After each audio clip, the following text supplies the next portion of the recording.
Hi, once again, welcome to Board Game Life. This is episode 2. Tonight's game is Crime Scene Investigation, CSI, obviously the Las Vegas edition to this. This is a very interesting story behind this game. I've had this game for a number of years, and it's already open. Now, I've never played it. I haven't really looked inside. The reason why I got this game is due to the fact that my wife... It's funny, my wife hates table games, but she was really into crime scene investigation, and actually she was into the television show, and she was actually into the kind of the real life drama stuff too, you know, looking at the forensic science and stuff. So I thought maybe that if I got a game that was based on crime scene investigation, she would be more willing to play it. Well, that didn't work out. It's never been played.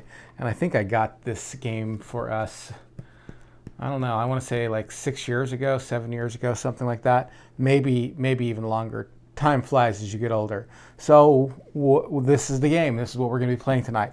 All right, well, let's have a look at what's inside.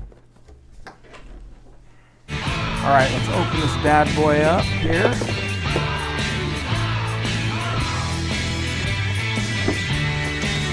And maybe the game is to get the top of the box off. I don't know. Open the box. That's half the fun. That's half the frustration. Okay, that happens a lot with games. Tore that corner. Yikes. Anyway, all right, let's have a look here at the board. Check that out. Isn't that cool? Nice board, huh? Cool. Looking forward to playing it. All right, what's inside? We got the CSI playing cards. I'm going to guess that these have something to do with questions and answers or something like that. I don't know. I've never played this game, so there's that. I'm going to take it that those are the little guys. You have little divots here, and then these cardboard cutouts probably go in those divots. If I was a betting man, which I'm not unless I'm betting dollars for donuts, then sometimes I am. What is this? Some more cards. Don't know what those are. And then look at this, arrest warrant checklist. Identify the suspect you are arresting by placing an X in the bottom left of their name. That looks cool. Cool. All right, and of course, I'm sure that these are the instructions. Crime scene, descriptions, and other stuff. Whoa, look at that. Credits, game, setup photos. Well, I'm not going to go through this whole thing with you here, but this obviously has something to do with the game. Yeah, that actually has something to do with the game. It's not just a set of instructions. At least I'm going to guess. The instructions are maybe on the back. Yeah. Okay. And then there's a die. And let's see. There are 4 of these cards. Crime scene investigation, the board game. Arrest warrant checklist folder. Ah, I see. Yeah, well, that's everything in the game, and looks like it's going to be a lot of fun. Once I learn how to play it, that is. All right. Let's learn the rules and let's play the game.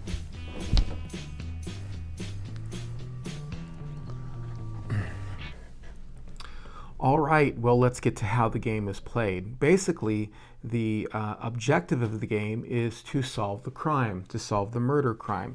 You want to be the first person, whoever you choose to be, and there are a number of players you can be, to make your way to Grisham's office with your theory of who did the murder, and then read whether or not your theory is correct.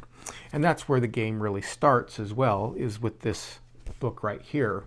And as I explain these rules to you, let me also remind you to please read the rules for yourself. Even after playing the game, there were a couple of rules that were a little bit ambiguous, and we were not exactly sure what they were getting at. So please read the rules for yourself to understand the game properly.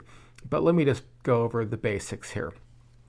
Basically, you start out with a crime scene. This book gives you a number of different crime scenes, and we just chose the first one, which was called Rock Bottom. But there are a number of different ones where you read a story and you're given a list of suspects. Basically, the story is about a murder, and you're given, a list of 3 suspects, and you're told, like you happen upon a crime scene like they do in the movie. And in this one, it was this lady, and she was face down in the pond, and there was a rock beside her, and it had blood on it, and there were scratches on her, kind of the things that you would see. So that's kind of where the story starts. And you and the player both start out on the suspect part of the board, okay? And the board comes with different cards, and you put these cards, level 1, and I'll explain this a little bit more, level 2 and level 3, on the appropriate places on the board. So it goes with the picture, basically. So these cards, see how this is the same picture as this picture, and likewise all across the board. And you'll notice that there are 3 levels of forensics, there are 3 levels of ballistics, there are 3 levels. Getting ahead of myself, I'll explain that in just a minute. So after you understand what's being said, the very first thing that you do is you read a suspect card, because you're given a list of 3 suspects. And the suspect card lets you know a little bit about one of the people who were there. Lets you know a little bit about who they are, like like their background, just some basic information. But there are 3 levels. So as you progress through the game, you learn more about each suspect. Okay, and then what you do is you take turns rolling the dice. Now you always start off with level 1. You can't skip ahead or anything like that. So you roll the dice, and then you decide which direction you want to go. And the idea is you want to collect all the cards, or read all the cards, okay? Because each card gives you a clue as to who committed the murder. And as you read the cards, so let's just say you go over here to ballistics. Let's just say I rolled a 6 and I made it all the way over to ballistics.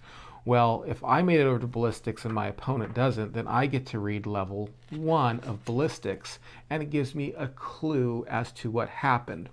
Now, the next thing that happens in this is that you're also given, and there it is right there. You're given your CSI arrest warrant checklist folder. And as you read each clue, what you have to do is you have to make a list of deciding whether or not it is, whether or not the clue that you got is a means, motive, or opportunity type of clue. And you have to decide that, whether or not the clue that you got helps you understand the means of the crime, the motive of the crime, or the opportunity of the crime. And you see, this is ballistics, and then you have ballistics down here as well. I'm not sure you can see that so well, but you have ballistics that goes with the card. And then you have the 3 levels that go with the card. So let me just put that closer to the camera. Ballistics and ballistics. So if I rolled 6 and I got ballistics, I would read the card. I would not let my other opponents read the card, because I got there first and I want to solve the crime first. I would go to the ballistics and I would mark a checklist because I got level 1, and then I would decide on this code sheet here whether or not I thought that the clue gave me more insight to the means, the motives, or the opportunity of the person who actually did it. And you want to go around the board and collect and read the cards. That's the idea. And you have to read all of the cards in order to solve the crime. Actually, there's a way that you can jump ahead, but you have to be right about it. So you want to go around and you have to read all of level 1 first. And then once you go around, and so let's say I went around all the boards, landed on all the cards, I read all of level 1, then you go to level 2, and then you go to level 3. And as you progress, you learn more and more about who you think committed the crime. Forgive the dog barking in the background there. Now, in addition to this, there are also disclosure cards. So you boom, boom. So you roll the dice, and then you land on a disclosure card. Now, these disclosure cards are kind of like wild cards. Some of them are good and some of them are bad. So I got a disclosure card one time, which let me block a player from entering Grisham's room. So at the very end of the game, I had this disclosure card, and my opponent was ready to go in and solve the crime, and I was able to pull my card that said you get to block her from going in the room. So basically, she has to roll again in order to get into the room and solve the crime, because you have to get to Grisham's room and solve the crime. Okay. And so that was one of the disclosure cards. However, some of the disclosure cards are not in your favor. For instance, they have one disclosure card that said, you were an idiot and you brought your tackle box to work instead of your forensic kit, and so therefore you have to let your opponents read one of your clue cards that they haven't had a chance to read. So let's say this player was ahead of me, for example, and I'm still on level 1 and she's on level 2, and she read trace evidence level 2. So she's ahead of me on clues are, which means she's closer to being able to solve the crime. Well, if she pulled a bad card, one of those cards that said, I get to read one of the clue cards that I have not read yet, she would have to show me this card, which basically means that then I'm up a level. I get to level up. I get to go ahead. I get to know more about the crime, basically, and then that much closer to solving it, because that's what we're in the business of doing here. That's the whole point, is to figure out who committed the murder and why they committed it, and to solve the crime. So again, it's not just who committed it, but why they committed it, and then how you solve it. And then you roll the dice. And then you'll notice on the board there's these green arrows, because if you land on the green arrow, you can decide to go here or here, depending upon which direction you want to go and which direction, like if you haven't gotten an identification card yet or an autopsy card and you landed here, well, you would go to the one that you wanted to go to. And so you make your way around the board. You can make your way either way around the board, and you just want to pick up these evidence cards, because the evidence cards let you know more about the crime and let you solve the crime further. Now, in addition to all this, there are another set of cards that you want to know about, and that is these Grisham cards. So before you solve the crime, you can go into Grisham's office and get a Grisham card, and these are just additional clue cards. Basically, all these are additional clue cards. But you have to be on the level that's appropriate. So if you're on level 1, you can't choose a level 2 card. And how do you get on level 2? Well, again, you have to go through this entire board, across this entire board, and pick up all the level 1 cards. And then you have to pick up all the level 2 cards. And then you have to pick up all the level 3 cards. And you read those cards, and those tell you a little bit more about who you think committed the crime. They give you clues. So, one of the cards said something like, you just found out that the husband took out life insurance and forged the person's name. So that's a clue card. So you go, oh, okay. And then you have to write it down in your clue book as to whether or not you think that's motive. Obviously that's motive, or means, or opportunity. Okay, so then you, at the end of it all, then you make your way into Grisham's office and you present your case, and then you read whether or not you present your case. Now, if you present your case and it's wrong, then you have to go out. You're out. Okay, then the other people get to play and go and present their theory. So you have to be right about the motives, means, and opportunity. You have to be right about all three in order to win. Alrighty, that is basically how the game is played, and let's look at a little bit of the game that we had. All right.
right, let's review the game. What do I think of the game now that I've played it? Well, let me just start off by being honest with you. It wasn't my favorite game.